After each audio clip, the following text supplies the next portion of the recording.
All right, let's get cracking. Good afternoon again from Dubai.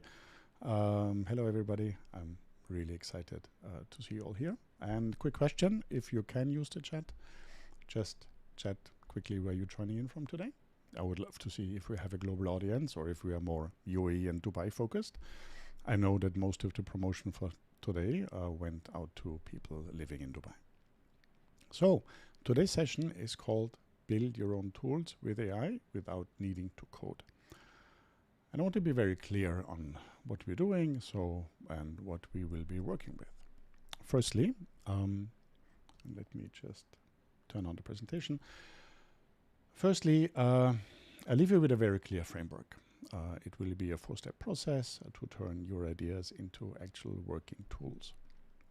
And secondly, we're going to see and develop a mini tool actually built live right here during the session.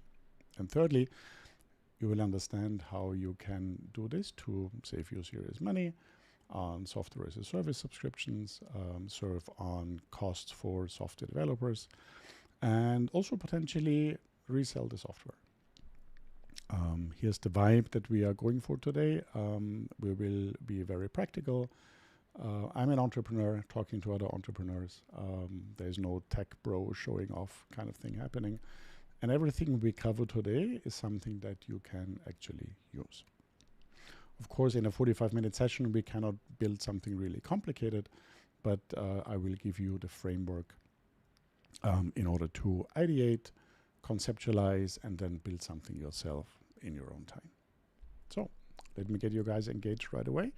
Type in the chat where you're from and maybe also a monthly subscription that you think that annoys you and a tool that you would be thinking, you know what? I wish I could build this tool myself. So drop that in the chat if you can. Right, a few things about me. My name is Gregor. I am originally Austrian. I live in the UAE for 9 years now. And let me tell you a little bit more about my background and why I care so much about teaching that stuff. First of all, I started as a pilot.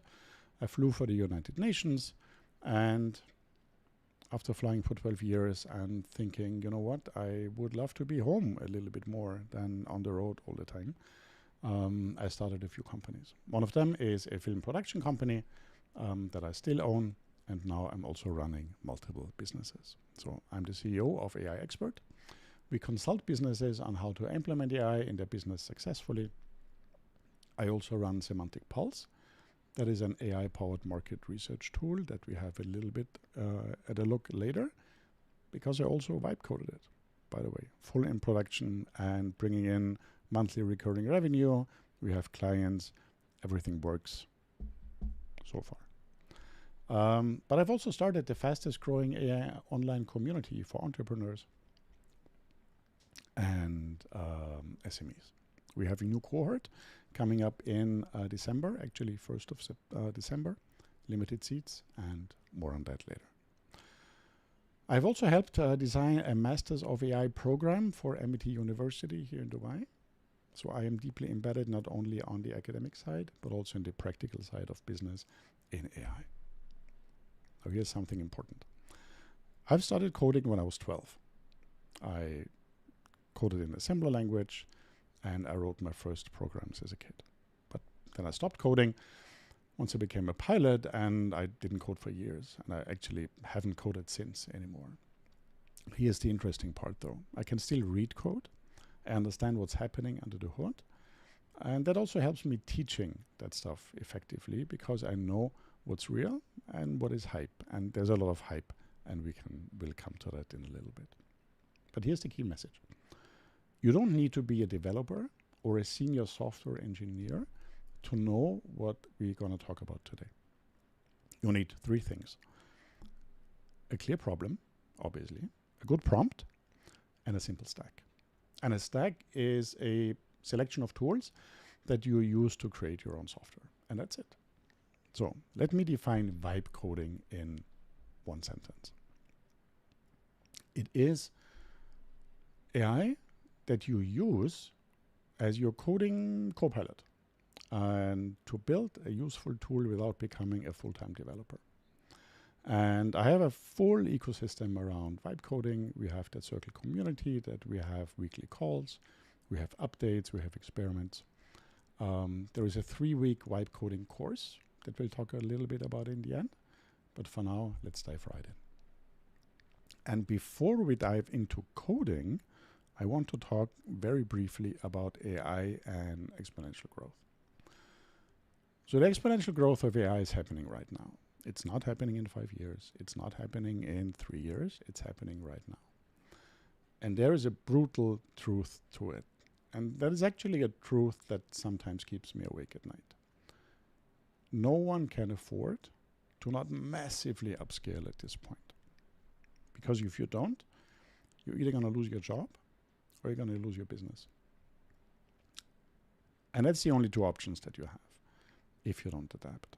And I'm not saying that to necessarily scare you, but I'm saying it because it's true.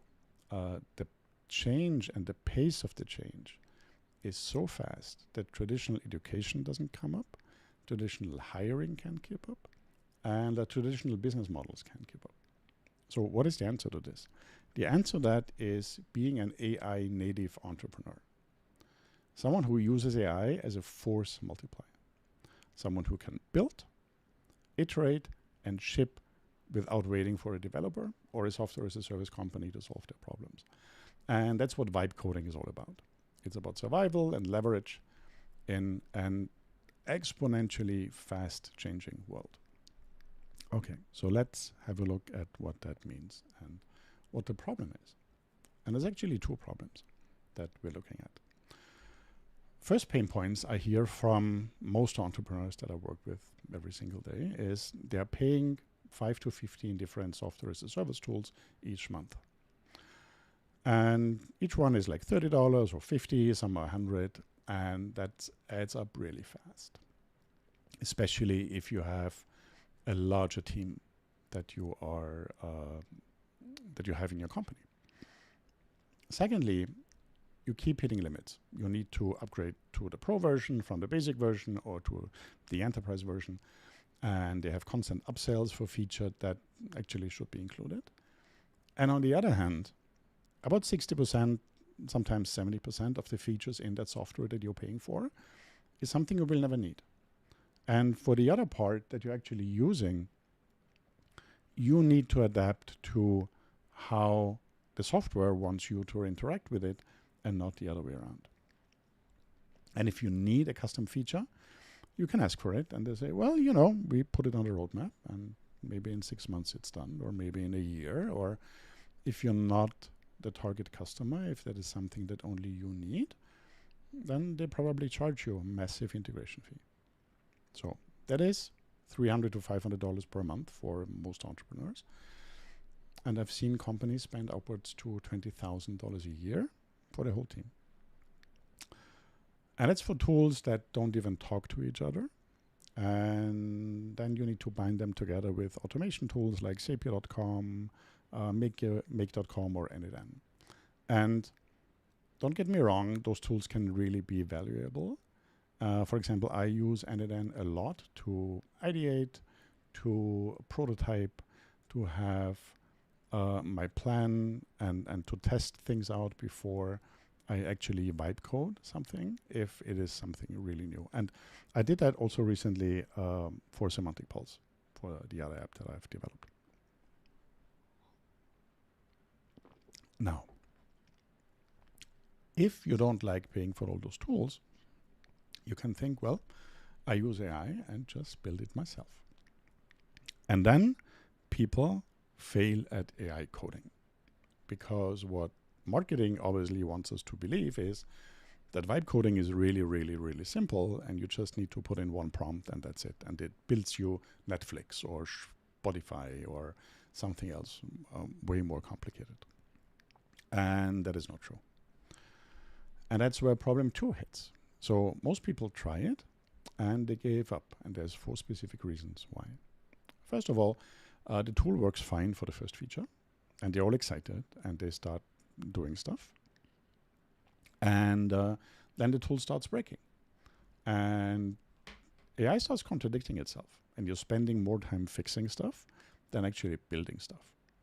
Secondly, you're just throwing prompts at AI, hoping something sticks. There's no planning, there's no structure, there's just vibes. And while I appreciate the vibe coding aspect of what we're doing, you can't just try and fail and try and fail. You need to have a proper structure. And then when the code base gets bigger, you have more files, everything falls apart. Third, and that is really, really important and can be super costly and not just costing your time like the other mistakes that we had before, but it can cost you real money. That is, if the AI puts an API key, for example, in the front end, or there is no input validation, there is no authorization checks. If you ship that, you are guaranteed for a massive financial loss.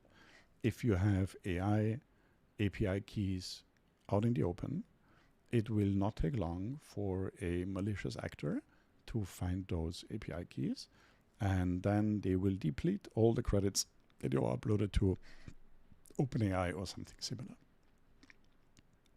And the other thing is not considering the context window of the API. So if you put in a lot of back and forth in your code development, the chat window gets too huge, the AI forgets everything, you need to start over again and again, and there's also ways to prevent that.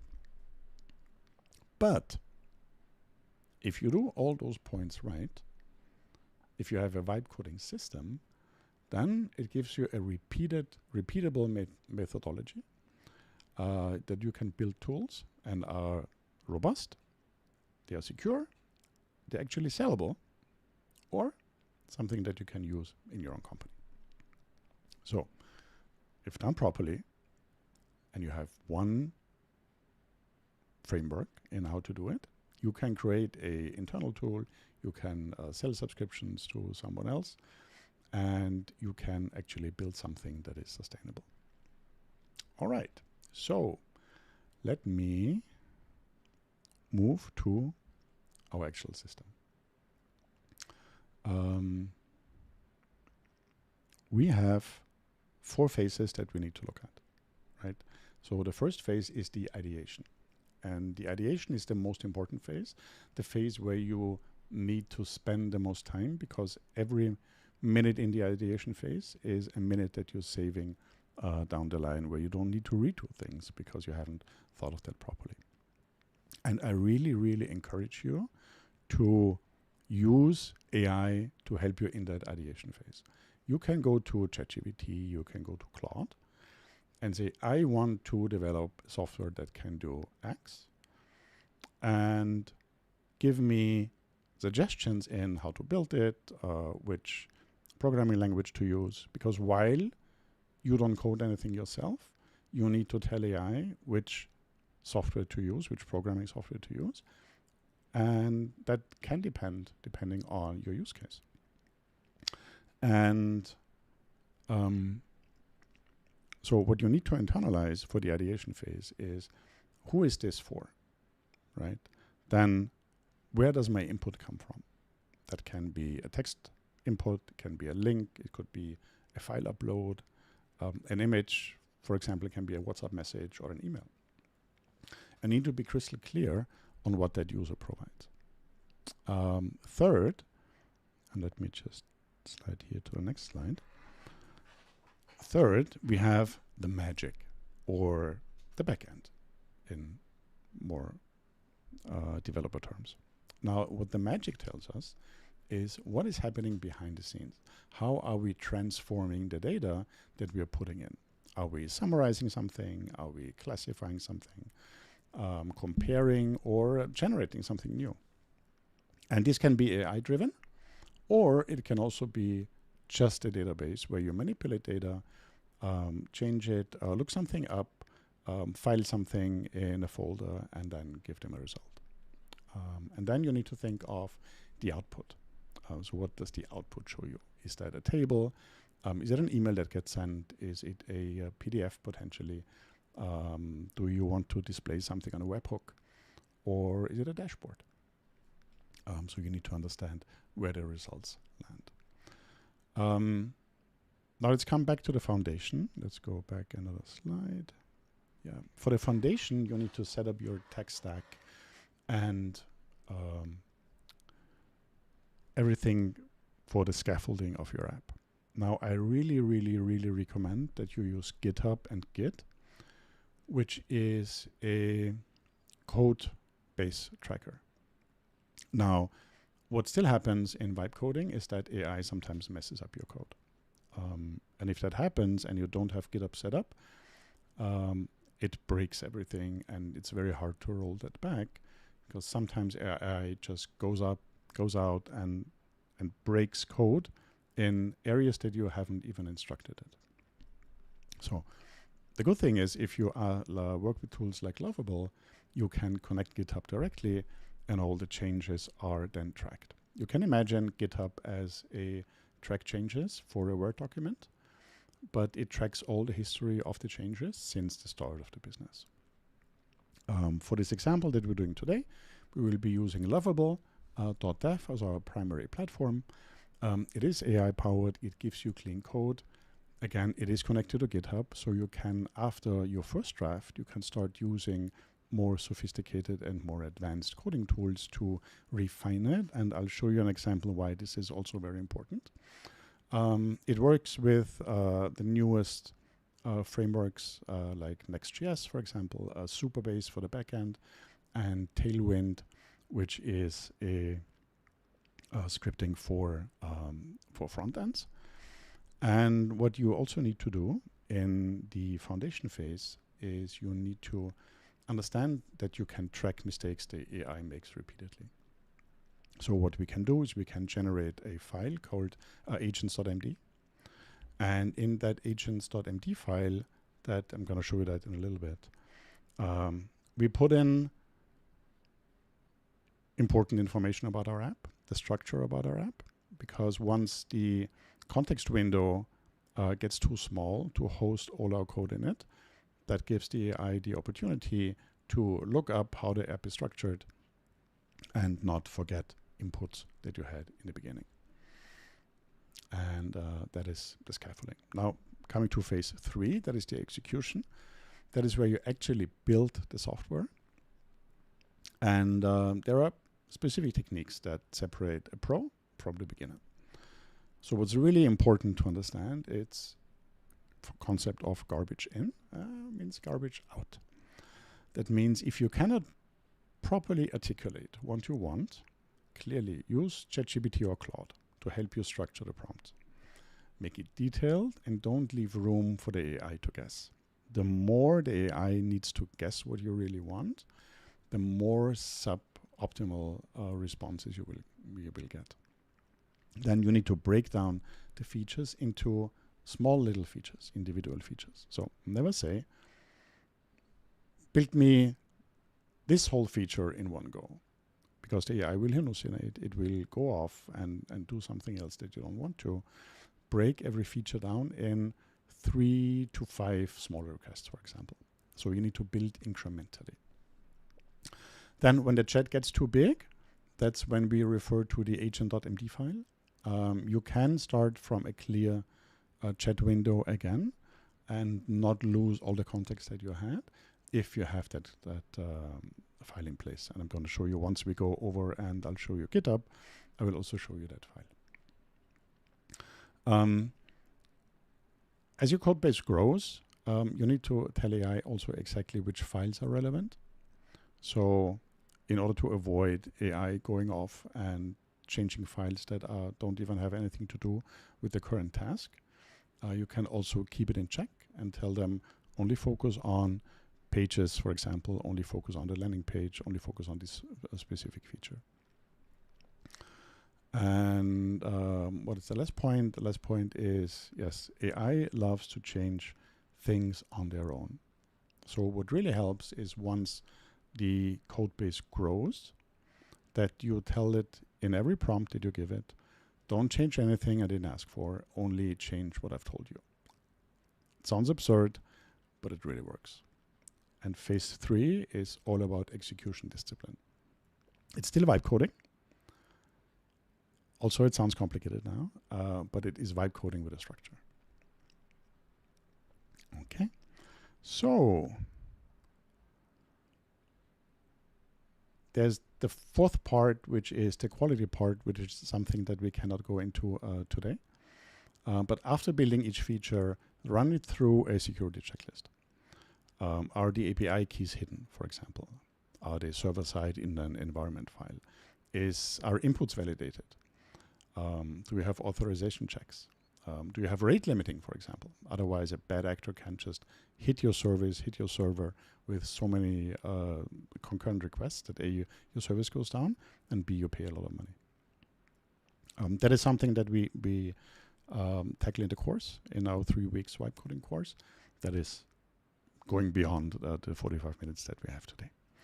And then do a code review with a different AI than you coded the app with.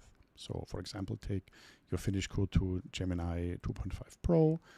If you did it in Lovable, Lovable behind the scenes uses Cloud Code. You can use OpenAI codecs and just make a code base analysis and say, point out the potential security leaks that I have, point out potential speed issues that I will have with loading. Go to page speed insights. I have very nice screenshots that I can show you in a little bit what you can do within an hour, hour and a half, and massively improve the speed of your website. Obviously, error handling is something that people love to forget because we think everything goes right all the time. And then once you hit an error, you have an issue if you didn't plan for it. What you can do, for example, is you can use OpenAI's new browser called Atlas. The browser acts as a human, and they can test your software. And you can say, look, try to log in, try to do this feature, try to do that feature. And then you see where stuff potentially break. Because I can guarantee you, if you build something yourself and you're testing it yourself, you will not find the mistakes that it makes because you know how it's supposed to work. So you will not press the wrong button at the wrong time. You will not input a wrong input that you didn't consider that the user puts in a comma instead of a dot, right? And if your app is not handling those edge cases, then it will break. If it breaks, you lose trust. If you don't have trust, you will not have users. Let's do something quickly. And the thing I have prepared for today is, let me just quickly switch the screens.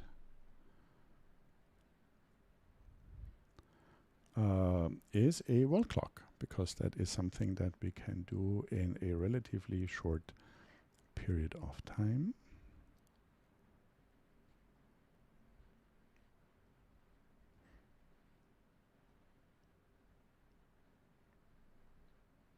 Okay, so what a really good example of something that does not work is an instruction like this.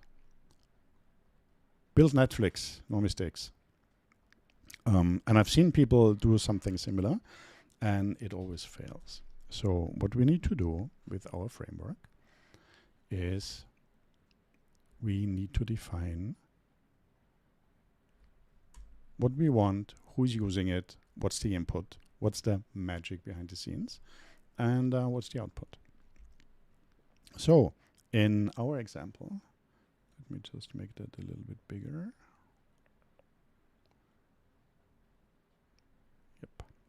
In our example, where we have a world clock that we want to do, we have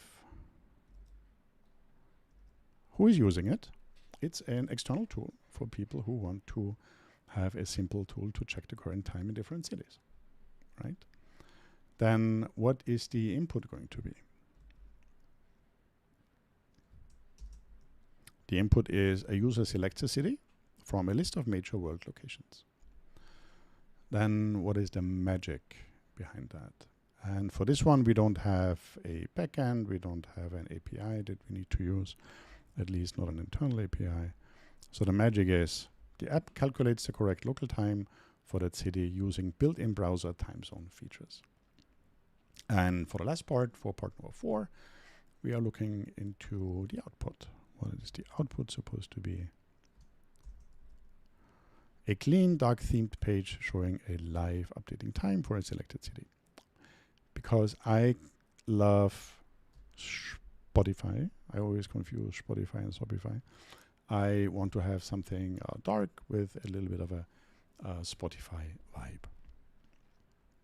Now, you can take those instructions and put them into ChatGPT, for example, and say, I want to give me instructions for Lovable to build an app that can do this, and I want to make it look like Spotify, for example.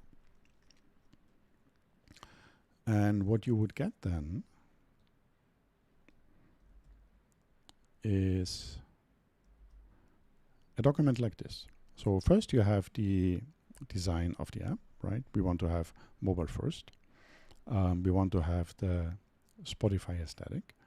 And if we also define the color palette, then it will look like how we want it to look like. Again, the more we let AI guess what we want to have, the more it will disappoint us. Then we have the functionality, so that's a drop-down for the major world cities. And I have also defined which cities we want to have here. Let's actually add Vienna here. Display the current time and use the current user location if it's detectable. And then we go to the technical implementation. We want to use JavaScript. We want to have no external dependencies or libraries. And it should work offline after its first initial load. Right. So what we could do now is we could feed it in like this into Lovable. What I have discovered is if you put that into ChatGPT and say, give me a prompt for Lovable, then it works even better, which is a longer description of the app. And I've did that previously already. Let me just add, yeah, Vienna is here. Create a single page React app that displays the current local time for user select locations.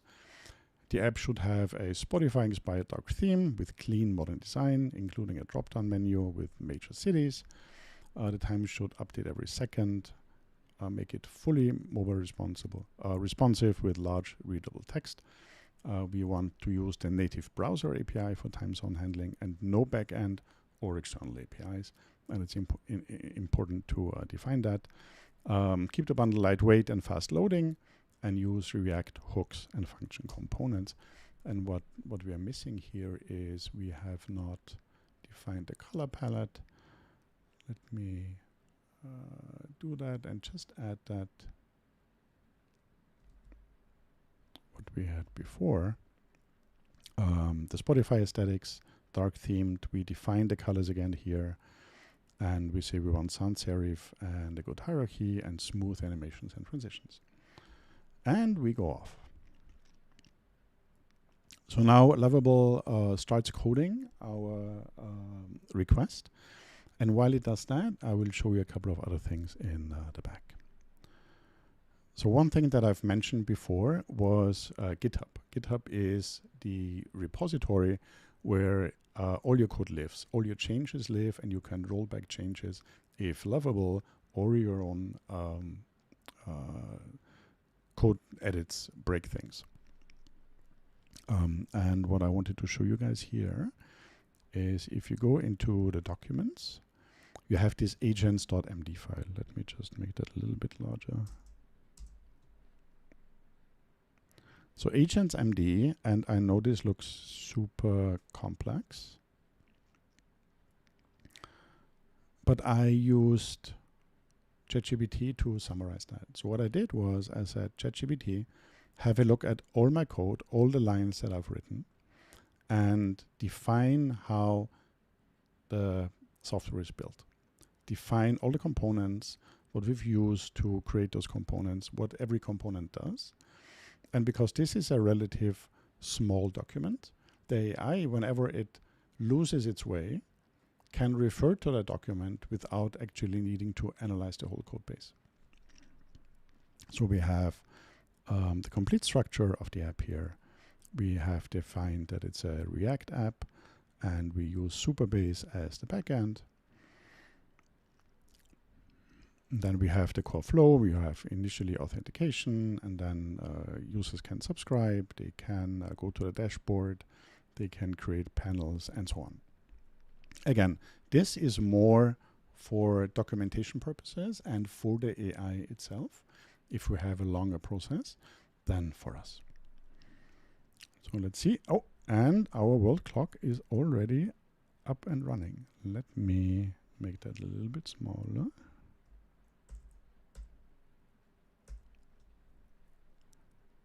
And let's see if it works correctly. We have Vienna, and in Vienna it's now 1:32.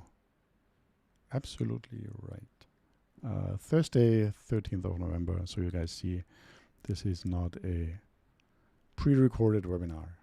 We are live here from Dubai. People in New York are just waking up. And what else do we have? Hong Kong, it's already 8:30.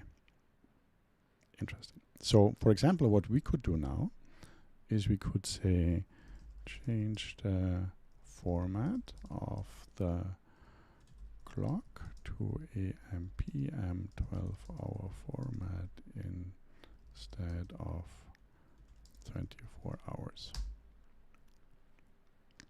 And now this can go and work on it again. You see, here we have thinking. We also have the full history of what we've done before. And here on this part, we can actually link with GitHub, as I've mentioned before. So if we have changes that broke anything, we can roll that back. Lovable tells me it's done. The clock now displays 12 hours AM PM instead of the 24-hour format. And you see in Hong Kong, it's 8:33 PM. And if you go to New York, it is 7:33 AM. Perfect. Now, what I wanted to show you, when you spend a little bit more time than we had today, and that was Semantic Pulse. Semantic Pulse is a market research tool. I constantly have new ideas and product ideas and startup ideas, and my problem was always, I can only ask family and friends because I cannot afford market research, right? I cannot spend $30,000 to $40,000 in order to find out if a product is a good market fit. Which means I'm asking family and friends. They of course tell me, oh, this is the best thing since sliced bread, which is very unreliable because of course they love my things. And then there's a lot of A/B testing, and you need to spend a ton on ads, and you need to spend ideate and build features that are probably not even interesting. So with AI, you can do proper market research. It gives you 90% accuracy. And I thought, you know what, I will just vibe code that software for me. So this is what I've built.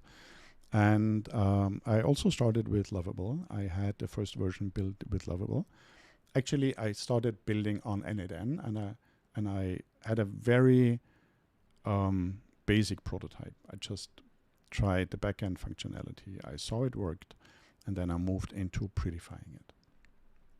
Now, the first version was done with Lovable, but then I moved into Cloud Code and Codex CLI from OpenAI. Those are both tools that you would use in the terminal.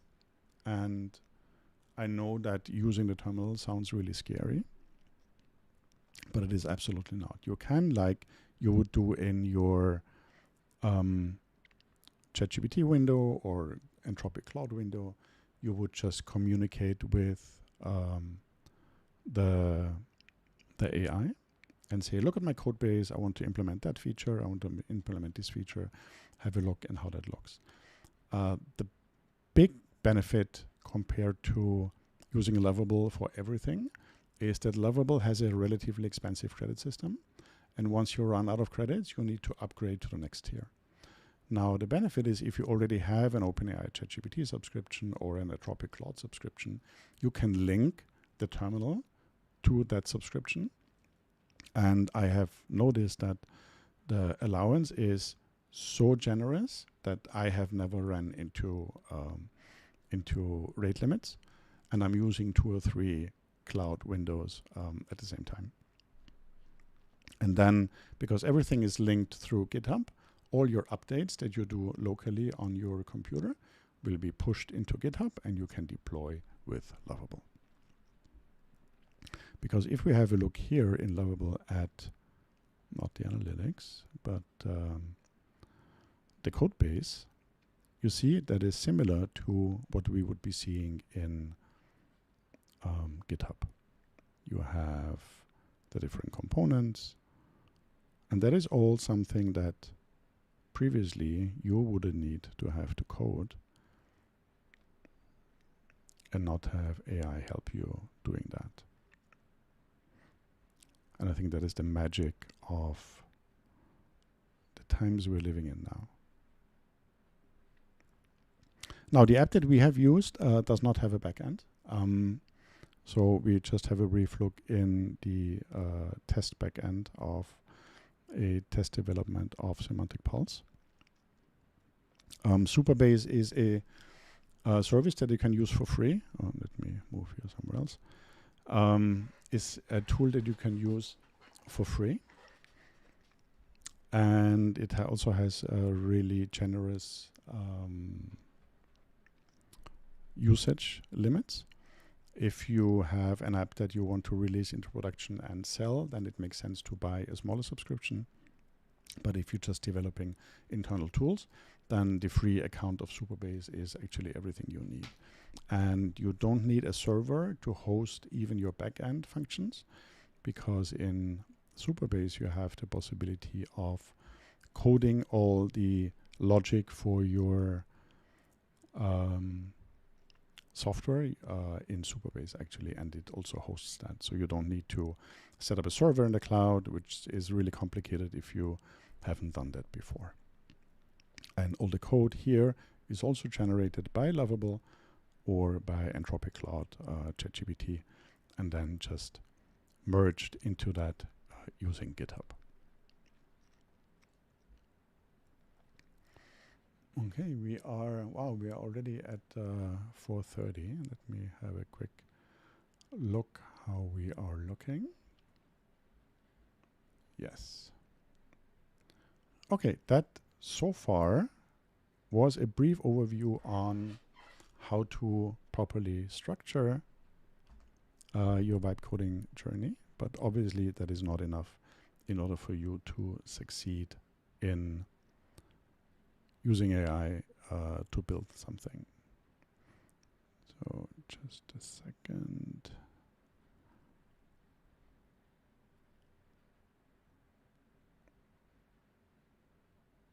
That's why we have a special offer today.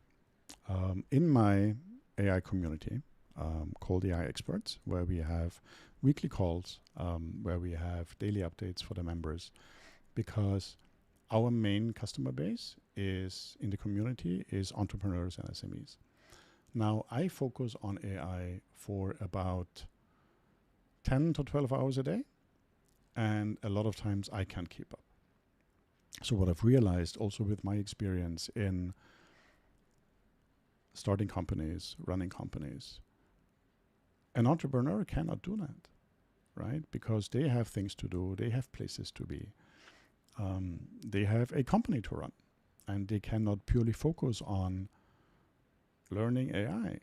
But what we've looked at previously, right, because of the exponential growth of AI, is if you don't upskill, then you will be out of business. And there's no question about that. So what we have here is a 3-week vibe coding course. That sounds very compact because we're learning a lot of things, but the good thing is it's self-paced. So during the week, you can do the sessions for the stage that you're in individually. And then we have one weekly call where we can talk about the challenges that you had. We can review the stuff that you've done. We can give you more advice. It starts on December 1st. And if you sign up today, you will get 20% off. And what I've just realized is that I forgot to put in the code, which is VIBE20. Yes, so if you check out on community.aiexpert.de, check out vibe-coding, and I will put that into the chat. And you use the code VIBE20. Then you get, only today, a 20% discount. There is two possibilities to pay. You can either do a one-time payment, or you can split it in 4 installments. Because I know we have some viewers who say, look, I'm more flexible and I want to have the opportunity to not pay that all at once. Before we conclude the session, here's something really important.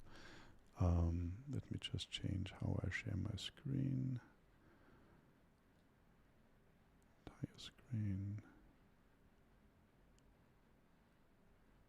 This one.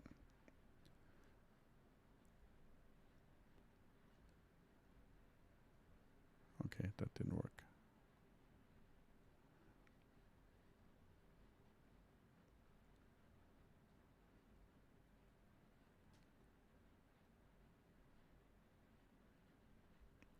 So when I started coding Semantic Pulse, I had Lovable do everything. I did my backend changes and I was relatively happy. And then I thought, you know what? Let's do the safety check. Safety check was fine. The performance was horrible. There's a page called PageSpeed Insights. And I ran that through and I had a performance value of 58 out of 100. It took, and you see it here, it took 4.6 seconds until the first thing was even visible on the site, which is way too long.